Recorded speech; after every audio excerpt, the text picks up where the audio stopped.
Get heavy discount on all grocery items.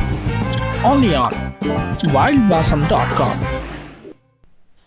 Fast? No, it's super fast. केंद्र सरकार द्वारा लाए गए कृषि कानूनों के खिलाफ दिल्ली की सीमाओं पर डटे किसानों ने सोमवार को कहा कि वे निर्णायक लड़ाई के लिए राष्ट्रीय राजधानी आए हैं और जब तक उनकी मांगें पूरी नहीं हो जाती तब तक उनका प्रदर्शन जारी रहेगा।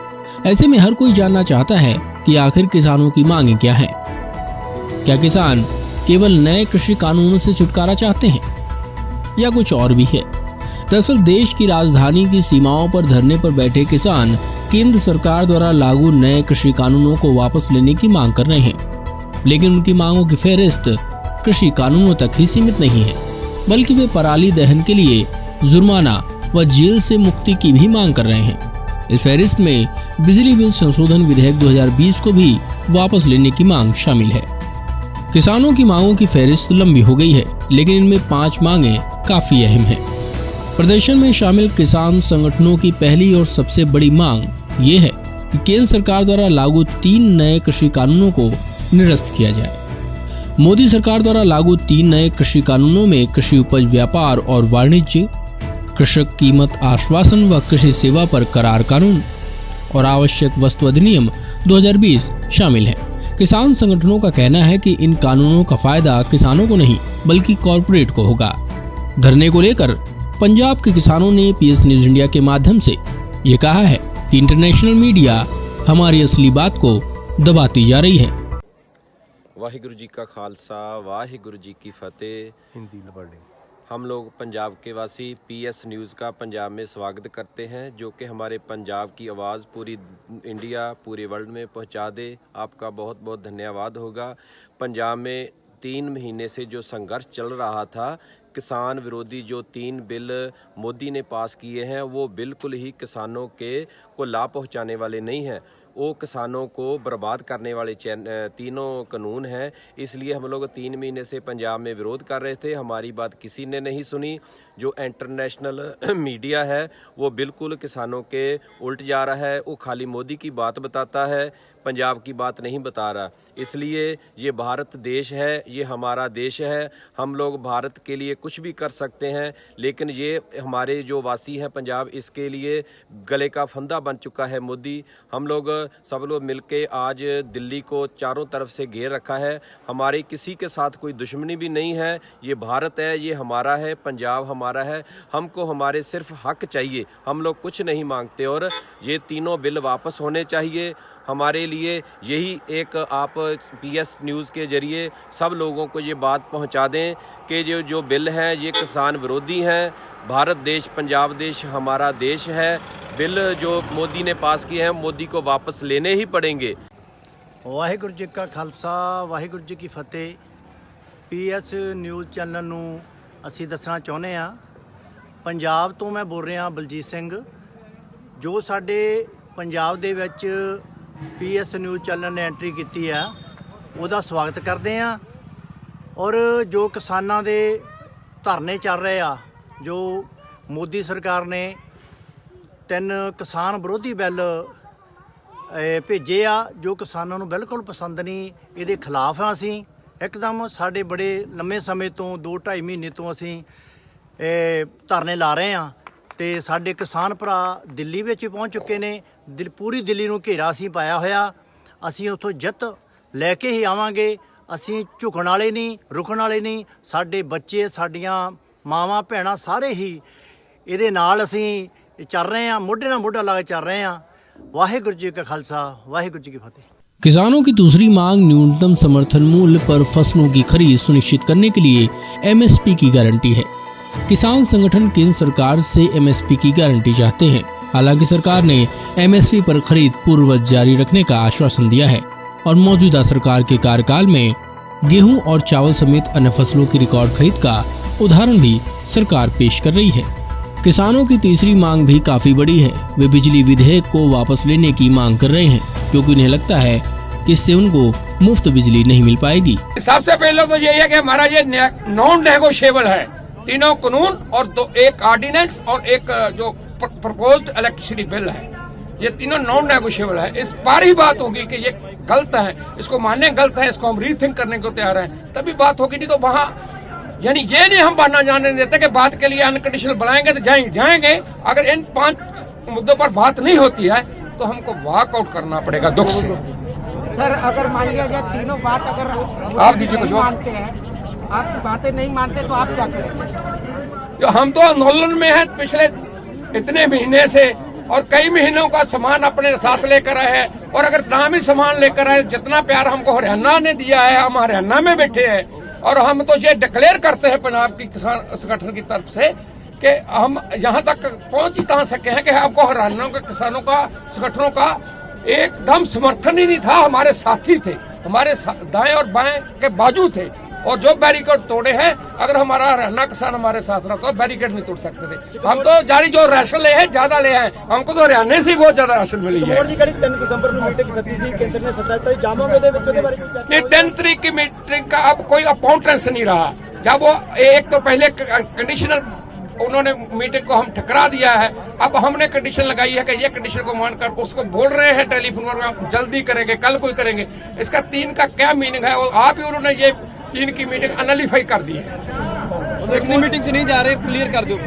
एक दी मीटिंग से नहीं जा रहे, एक ही मीटिंग को बुलाई नहीं है। नहीं, लीडर फोन से हम नहीं जाते, रिटर्न मैसेज आएगा, और अगर नॉन कंडीशनल होगा तो हम जाएंगे। हम बातचीत का दरवाजा बंद नहीं करना। उत्तर प्रदेश शासन ने सोमवार को कोविड-19 को लेकर नई गाइडलाइन जारी कर दी है। नई गाइडलाइन में शासन की तरफ से कोरोना संक्रमण को रोकने के लिए स्थिति का आकलन करते हुए नाइट कर्फ्यू लगाने का निर्देश दिया गया है, जिसका फैसला स्थानीय प्रशासन लेगा। इसके अलावा सोशल डिस्टेंसिंग का पालन करने के लिए धारा 144 लागू करने का भी निर्देश दिया गया है।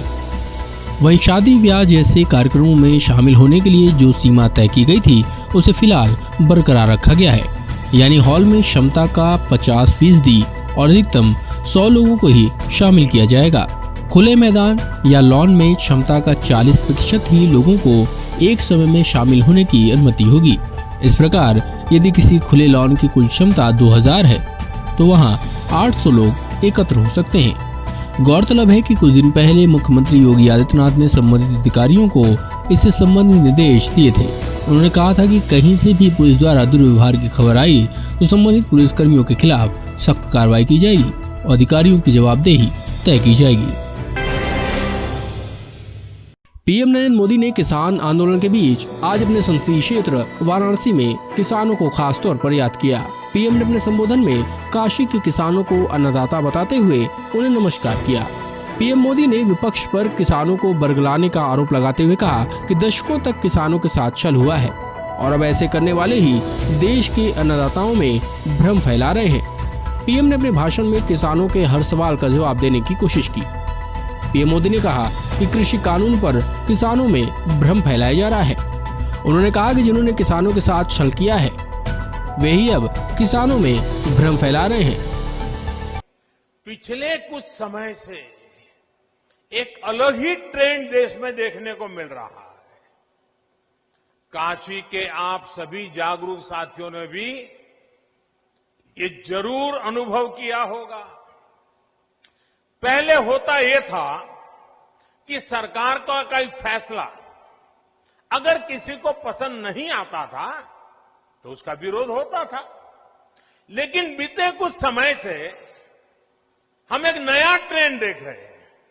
हम अब देख रहे हैं कि अब विरोध का आधार फैसला नहीं बल्कि भ्रम फैलाकर, आशंकाएं फैलाकर फिर तो भविष्य में ऐसा होगा, फिर तो भविष्य में ऐसा होगा, अब तो ये होने वाला है, उसको आधार बनाया जा रहा है। अपप्रचार किया जाता है कि भाई फैसला तो ठीक है लेकिन पता नहीं इससे आगे चलकर क्या क्या होगा, और फिर कहते हैं ऐसा होगा जो अभी हुआ ही नहीं है, जो कभी होगा ही नहीं, उसको लेकर समाज में भ्रम फैलाया जाता है। ऐतिहासिक कृषि सुधारों के मामले में भी जानबूझकर यही खेल खेला जा रहा है। हमें याद रखना है, ये वही लोग हैं जिन्होंने दशकों तक किसानों के साथ लगातार छल किया है। अब जैसे एमएसपी तो घोषित होता था, लेकिन एमएसपी पर खरीद बहुत कम की जाती थी। घोषणाएं होती थी, खरीद नहीं होती थी। सालों तक एमएसपी को लेकर छल किया गया। किसानों के नाम पर बड़े बड़े कर्ज माफी के पैकेज घोषित किए जाते थे, लेकिन छोटे और सीमांत किसानों तक ये पहुंचते ही नहीं थे।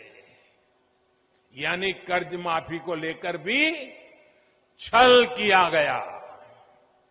किसानों के नाम पर बड़ी बड़ी योजनाएं घोषित होती थी, लेकिन वो खुद मानते थे कि 1 रुपये में से सिर्फ 15 पैसे ही किसान तक पहुंचते हैं। यानी योजनाओं के नाम पर छल, किसानों के नाम पर खाद पर बहुत बड़ी सब्सिडी दी गई, लेकिन ये फर्टिलाइजर खेत से ज्यादा काला बाजारियों के पास पहुंच जाता था। यानी यूरिया खाद के नाम पर भी छल।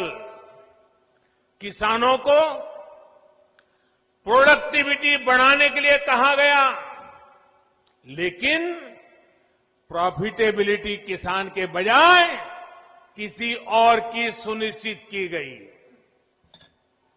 पहले वोट के लिए वादा और फिर छल, यही खेल लंबे समय तक देश में चलता रहा है।